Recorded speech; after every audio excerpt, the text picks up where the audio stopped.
Good morning. Hope you are doing well today. Hope you got a great night's rest and that you are bright-eyed and bushy-tailed and ready to start your day.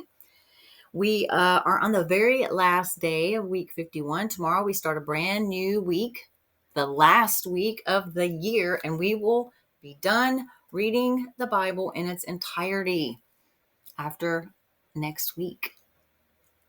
So exciting. First time I've ever done it. And I'm so proud to say that I started it and I finished it. And I also uploaded and recorded them for other people to have that might be unable to read, might not have good eyesight, they might not have a Bible, they might be homebound, or I don't know. But it's here now. The whole Bible I read. I'm not the first one to do this, of course, but it was a challenge that I took, and I'm very, very happy that I am almost there. So, anyways, okay, guys. So today we're still in week 51. It is the very last day of week 51. We are on day 357, and today we are in the book of. Let's see, 357. We're still in the book of Zechariah, okay? And we're going to be reading Zechariah chapter 2, verses 1 through to chapter 3 to verse 10. And in this reading of Old Testament, Joshua is cleansed and crowned in Zechariah's vision. So I will just jump right in. Then I, Zechariah, looked up, and there before me was a man with a measuring line in his hand. I asked, "Where are you going?" He answered me, "To measure Jerusalem, to find out how wide and how long it is." Then the angel who was speaking to me left, and another angel came to meet him and said to him, "Run, tell that young man, Jerusalem will be a city without walls because of the great number of men and livestock in it. And I myself will be a wall of fire around it, declares the Lord, and I will be its glory within. Come, come, flee from the land of the north, declares the Lord, for I have scattered you to the four winds of heaven, declares the Lord. Come, O Zion, escape, you who live in the daughter of Babylon, for this is what the Lord Almighty says. After he has honored me and has sent me against the nations that have plundered you, for whoever touches you touches the apple of his eye. I will surely raise my hand against them so that their slaves will plunder them. Then you will know that the Lord Almighty has sent me. Shout and be glad, O daughter of Zion, for I am coming and I will live among you, declares the Lord. Many nations will be joined with the Lord in that day and will become my people. I will live among you, and you will know that the Lord Almighty has sent me to you. The Lord will inherit Judah as his portion in the Holy Land and will again choose Jerusalem. Be still before the Lord, all mankind, because he has roused himself from his holy dwelling. Then he showed me Joshua, the high priest, standing before the angel of the Lord, and Satan standing at his right side to accuse him. The Lord said to Satan, "The Lord rebuke you, Satan.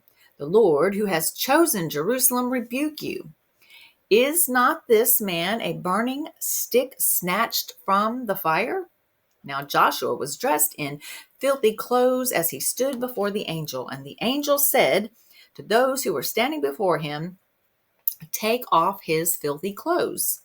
Then he said to Joshua, "See, I have taken away your sin, and I will put rich garments on you." Then I said, "Put a clean turban on his head." So they put a clean turban on his head and clothed him, while the angel of the Lord stood by. The angel of the Lord gave this charge to Joshua. "This is what the Lord Almighty says. If you will walk in my ways and keep my requirements, then you will govern my house and have charge of my courts, and I will give you a place among these standing here." Listen, O high priest Joshua, and your associates seated before you, who are men symbolic of things to come. I am going to bring my servant the branch. See the stone I have set in front of Joshua? There are 7 eyes on that one stone, and I will engrave an inscription on it, says the Lord Almighty, and I will remove the sin of this land in a single day. In that day, each of you will invite his neighbor to sit under his vine and fig tree, declares the Lord Almighty. All right, now we're going to move on to Old Testament, and we're going to read Revelation chapter 13,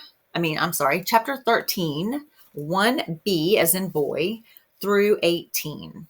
And this talks about the beast and how the beast enforces idolatry, but believers persevere nonetheless. And I, John, saw a beast coming out of the sea. He had 10 horns and 7 heads with 10 crowns on his horns, and on each head a blasphemous name. The beast I saw resembled a leopard, but had feet like those of a bear and a mouth like that of a lion. The dragon gave the beast his power and his throne and great authority. One of the heads of the beast seemed to have had a fatal wound, but the fatal wound had been healed. The whole world was astonished and followed the beast. Men worshipped the dragon because he had given authority to the beast, and they also worshipped the beast and asked, "Who is like the beast? Who can make war against him?" The beast was given a mouth to utter proud words and blasphemies and to exercise his authority for 42 months. He opened his mouth to blaspheme God and to slander his name and his dwelling place and those who live in heaven. He was given power to make war against the saints and to conquer them. And he was given authority over every tribe, people, language, and nation. All inhabitants of the earth will worship the beast, all whose names have not been written in the book of life belonging to the Lamb that was slain from the creation of the world. He who has an ear, let him hear.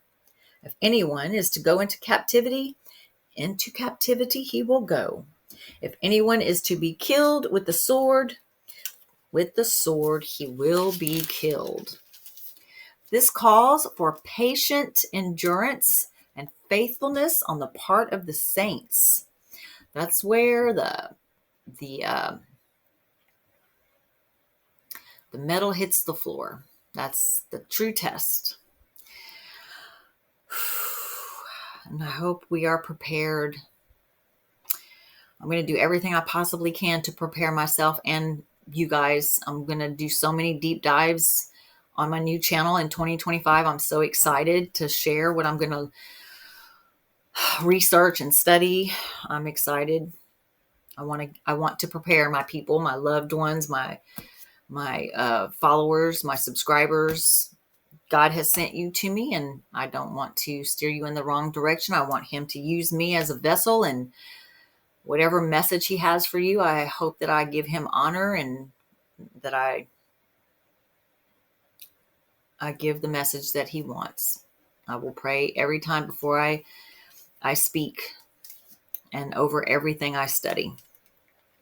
Then I saw another beast coming out of the earth. He had 2 horns like a lamb, but he spoke like a dragon. He exercised all the authority of the first beast on his behalf and made the earth and its inhabitants worship the beast whose fatal wound had been healed. And he performed great and miraculous signs, even causing fire to come down from heaven to earth in full view of men. Because of the signs he was given power to do on behalf of the first beast, he deceived the inhabitants of the earth. He ordered them to set up an image in honor of the beast who was wounded by the sword and yet lived. He was given power to give breath to the image of the first beast so that it could speak and cause all who refused to worship the image to be killed. He also forced everyone, small and great, rich and poor, free and slave, to receive a mark on his right hand or on his forehead, so that no one could buy or sell unless he had the mark, which is the name of the beast or the number of his name. This calls for wisdom. If anyone has insight, let him calculate the number of the beast, for it is man's number. His number is 666. And it is amazing some of the places that number comes up. Okay, guys, so now we're going to read Psalm 141, verses 1 through 10. And it is a psalm of David. O Lord, I call to you. Come quickly to me. Hear my voice when I call to you. May my prayer be set before you like incense. May the lifting up of my hands be like the evening sacrifice. Set a guard over my mouth, O Lord. Keep watch over the door of my lips.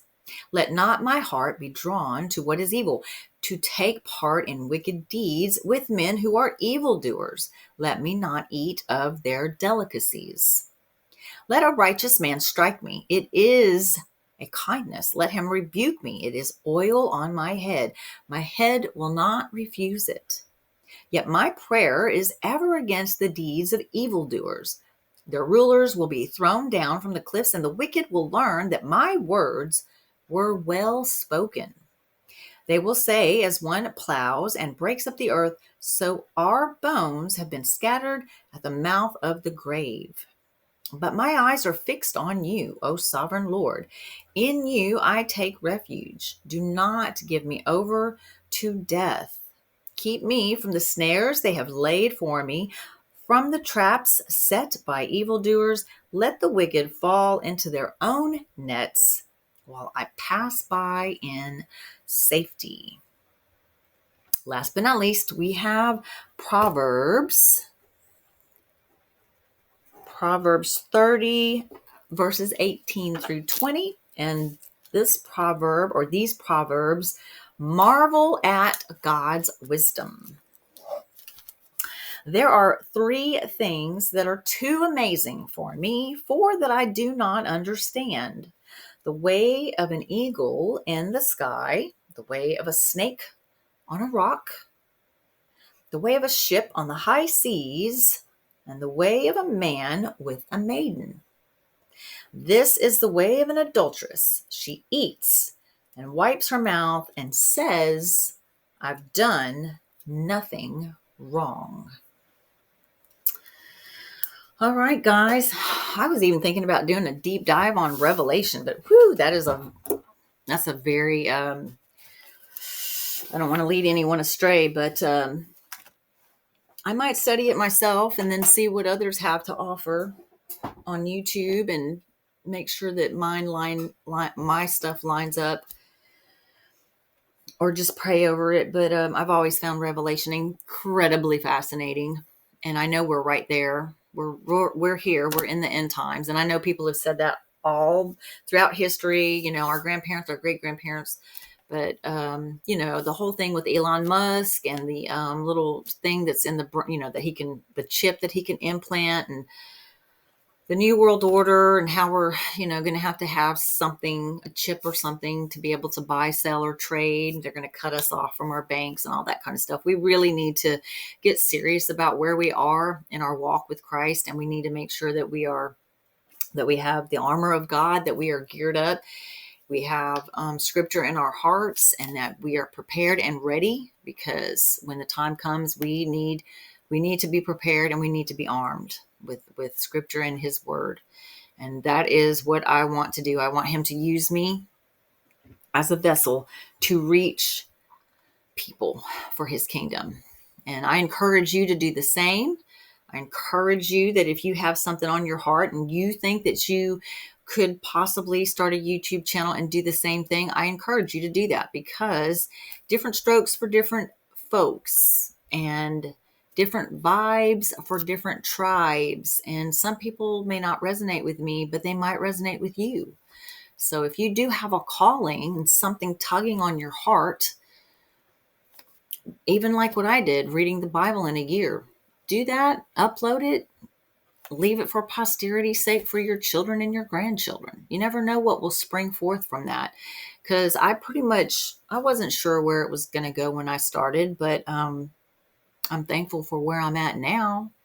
And I'm excited for what the future has in store for me.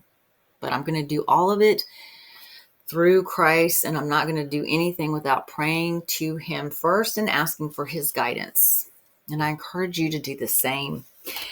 All right, guys, that ends week 51. Tomorrow, we will be back for the very last week of the year, week 52, day 1. And this was a leap year, so we will have 8 days instead of 7. So be ready for that. And I love you, and I will see you back here tomorrow. Bye, guys.